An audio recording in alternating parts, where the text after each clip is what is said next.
Hello, hello, hello. Welcome back, family. It's been way too long. Thank you for your support last season. We gonna start this season off with a bang, okay? First of all, let me introduce myself. My name is Javian Lorenz Moore, a senior music major vocal performance emphasis from Stone Mountain, Georgia, currently attending Morehouse College. Now, today we're going to talk about something that is essential to success, something that may not be popular, something that may not be natural, but something that has to be done in order to achieve what you want to achieve. Now, let me start off by introducing my guest. Her name is Hunter Christopher. She is the president of the Spelman College Glee Club. She is a junior and she recently had a birthday. Now let me turn the camera to my guest. Now I'm gonna let her tell you a little bit more about herself. How you doing today, Hunter?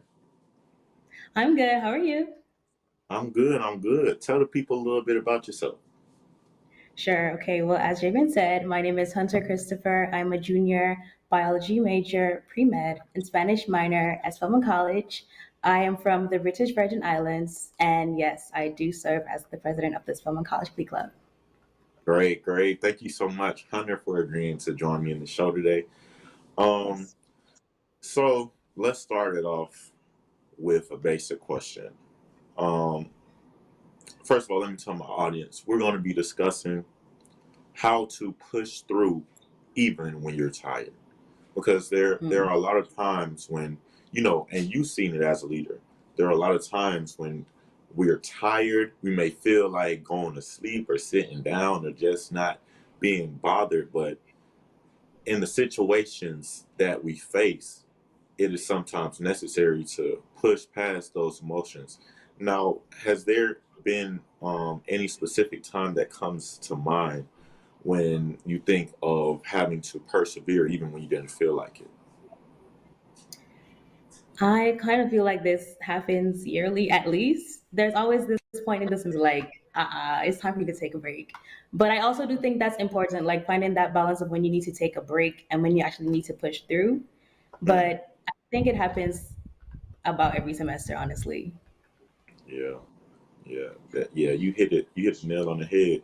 It's important to have that balance of knowing when to push through and knowing when to sit down. Because if you don't know when to sit down, your body will sit you down, and you won't have a choice at that point.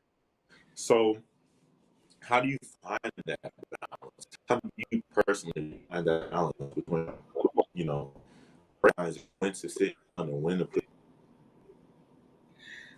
That's a tough decision, but I think is like these are the goals that I have. These are the things that I need to accomplish to achieve my goal. If it's like if I have time to take a seat back, then go ahead and do that. But if I don't know, like if you've been not on your game, it's like to do better. Like it's kind of like empowering yourself. So like you have the potential to do this thing, go ahead and do it.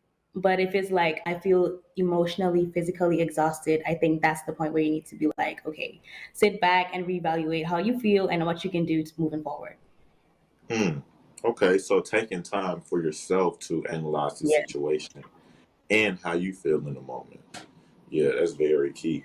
So would you say, based off your answer, would you say that self-awareness is key in having that understanding of when to push through?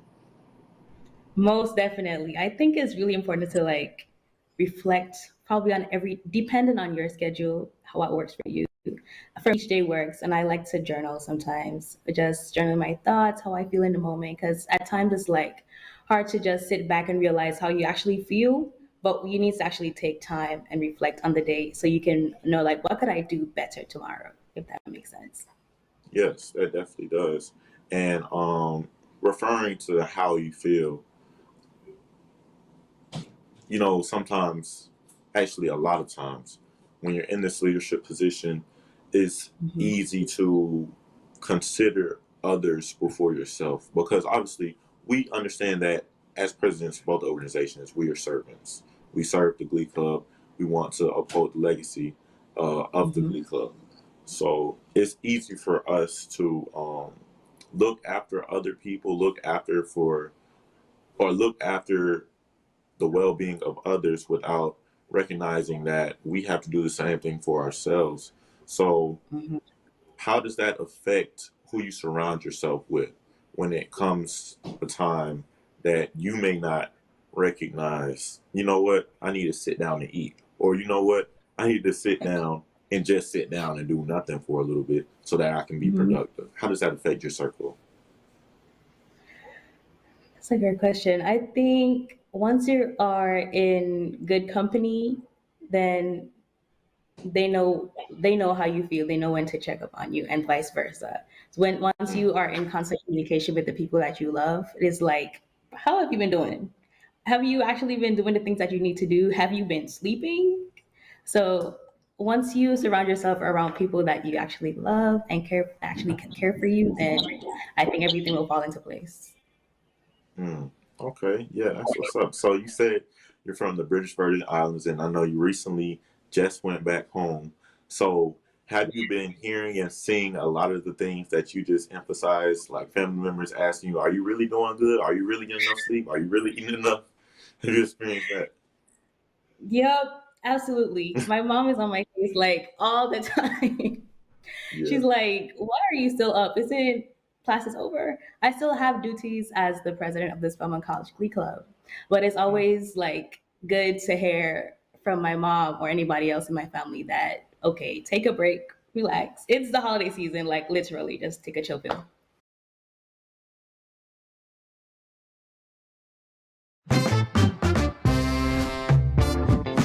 I mean, y'all didn't know the answer to this, but John P. Key is your name, but what does the P stand for?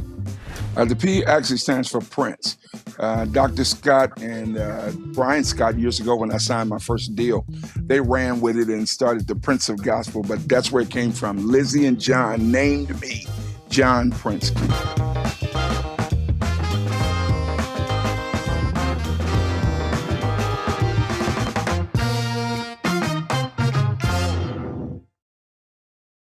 Honey, what I think you need is a socket wrench. I played JV basketball. I'm sorry. I don't think it looks right. This is good, and it's all Is good, baby. Is it really all good?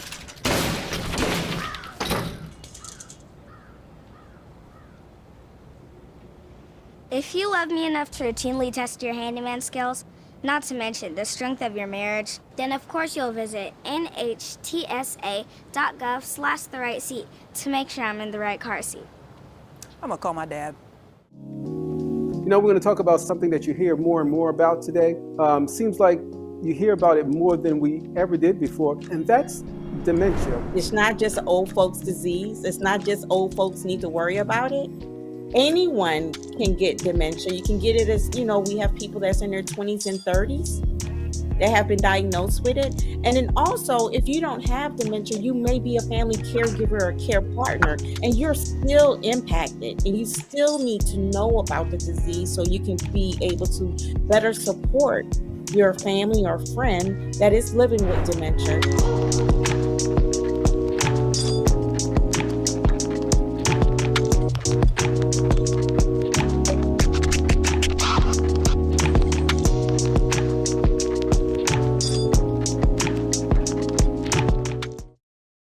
Pushing through encompasses endurance as well. Oh Not yeah. running like it's a sprint, not trying to complete every task at one time, but understanding that you have to take things step by step.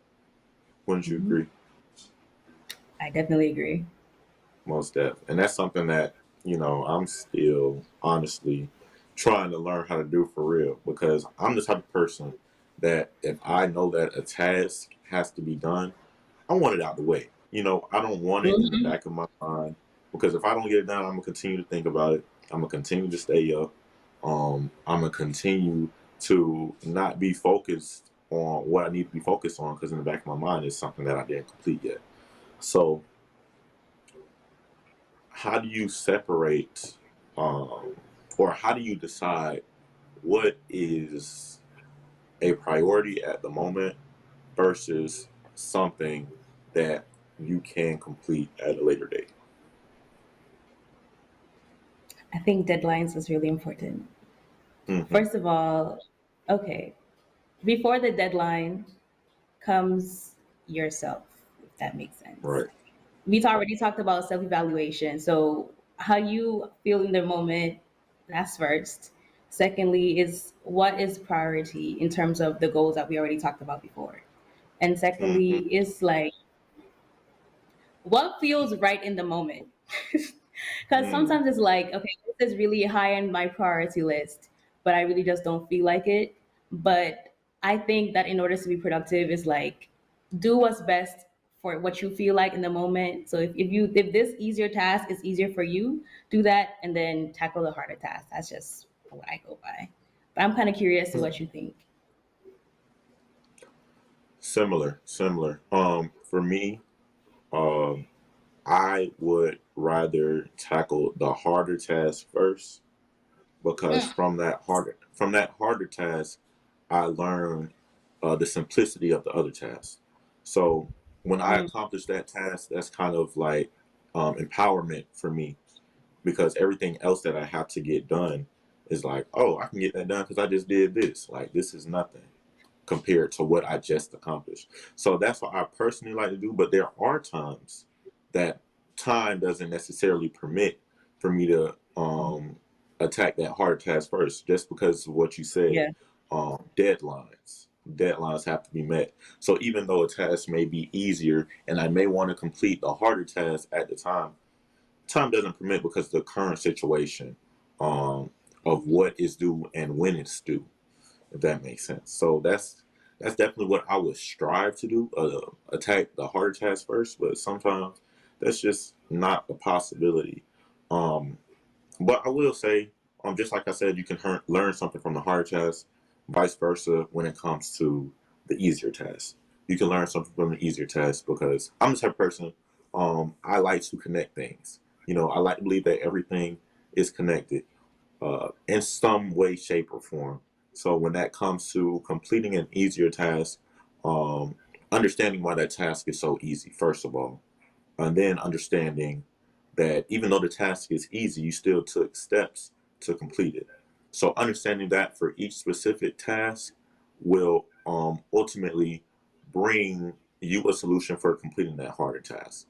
So Hmm. that's how that's just how I go about completing tasks when it comes to being president or um, trying to, you know, be successful in my academics with everything going on, all the extracurriculars and involvement on campus. That comes from, understanding the situation.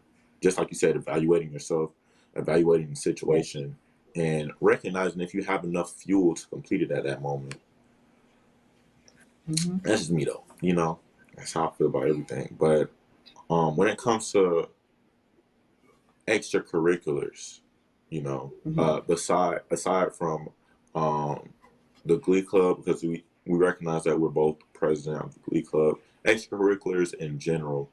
Um, how would you say you decide what you can do and what you can't do as far as extracurriculars? Because I know we talked about understanding when and where to do something or when and where to complete something, but also that goes into time management and understanding the time that you have to be a part of a greater cause or greater purpose or an organization overall, especially if you're at the head of that organization. So how do you Right. decide? Because there are a lot of opportunities in AUC, as being on Spelman's campus, and I being on Morehouse campus, seeing all the opportunities, not just in the AUC, but in Atlanta. Atlanta is a lot of opportunities for a lot of things, both good and bad. But how do you recognize uh, what you can do based off of what you want to do? Come on. Um, that's a great question. These are really this food for thought, really. I haven't really sat and thought about this for you, but I think just really being honest with yourself. Okay, I keep on saying self-reflection, but it's true. This is what I really think. Being honest with yourself. How can I fit this into my schedule? I think it's really being honest with yourself. And if you're in a hierarchy kind of organization, being honest with the people that manage you and are over you. So it's Mm, like if I know that I need to study, okay, for an example, I am the co-social media manager of the Blue Record, which is Spelman College's official podcast. So if I know that I have study time and I really can't avoid it, but I need to do post an interactive post on Instagram for the Blue Record, I need to be honest with the director of communications and let her know I really can't do this. Can mm. I have someone step in for me? So that's what I think. Wow, that takes a lot of selflessness, selflessness, because um we like being active, we like doing things and being a part of all these things, but recognizing that you don't necessarily have the time to do it at that moment, that's Mhm. that's a lot of maturity when it comes to uh pride and when it comes to duties. I was just talking to the Glee Club recently about Mhm. people wanting to be in positions, because our situation as far as the pandemic coming back to give some type of uh, visual or some type of a relativeness. When I left as a sophomore, I left as a sophomore before the pandemic, came back as a senior. So that means two classes came in and weren't even able to be on campus. Your class, junior Right. class, didn't even have a whole year on campus, not a full year. So that brings people obviously wanting to uphold legacies, and with that comes with people wanting to step into those positions necessary to uphold those legacies. So I was just talking to the Glee Club about people wanting to be in positions, but um, the dangerousness of that, because it's easy to say you want to be in a position and then you get in that position and you don't do the things that you said you wanted to do. You Absolutely. don't, your actions don't line up with your words or your promises or the things that you said in order to achieve that accomplishment. And I feel like that honesty that you keep talking about is very important, because, and what I said to Glee Club is, when you do that, you're not only lying to yourself, but you're lying to the people that are around you, because you're telling yourself, okay, I can do this, and this is what I'm gonna do when I'm able to do this. And you're telling people around you, I can do this, and this is what I'm gonna do when I get in position to do this. But once you get in that position and you don't do the things that you were planning on doing, people are looking at you expecting the things that you promised. But you aren't able to provide Right. those things because it was all talk and not preparation. So that's why I emphasize and continue to emphasize the fact that leadership starts with action. You can be a leader and you don't have to be in that position to lead the way you Right. want to lead to get in that position. What's up, House of Hope? It's the Flavor King, and welcome back to Cooking with Flavor KL. You know what time it is. It's time for me to show you how to make chili.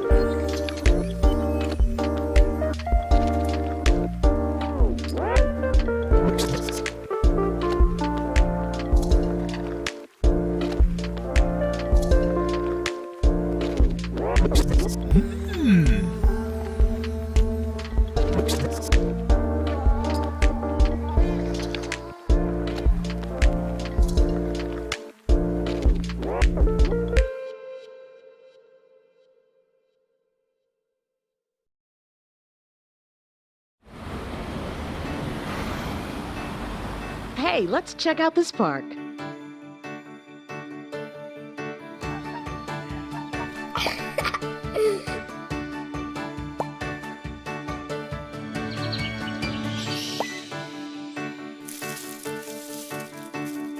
Oh, wow, that's really cool.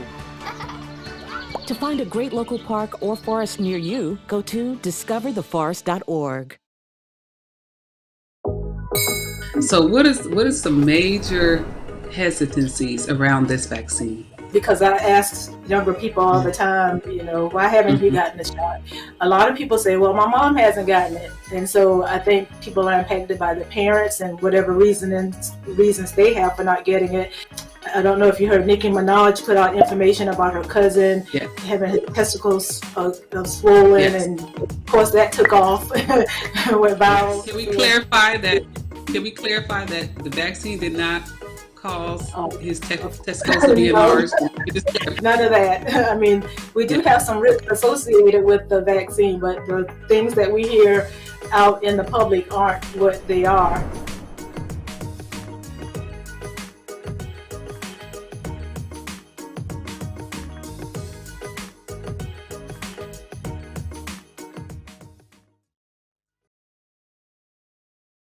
Do you intentionally have conversations like this to add fuel to the perseverance that's necessary to be a leader? Yeah, absolutely.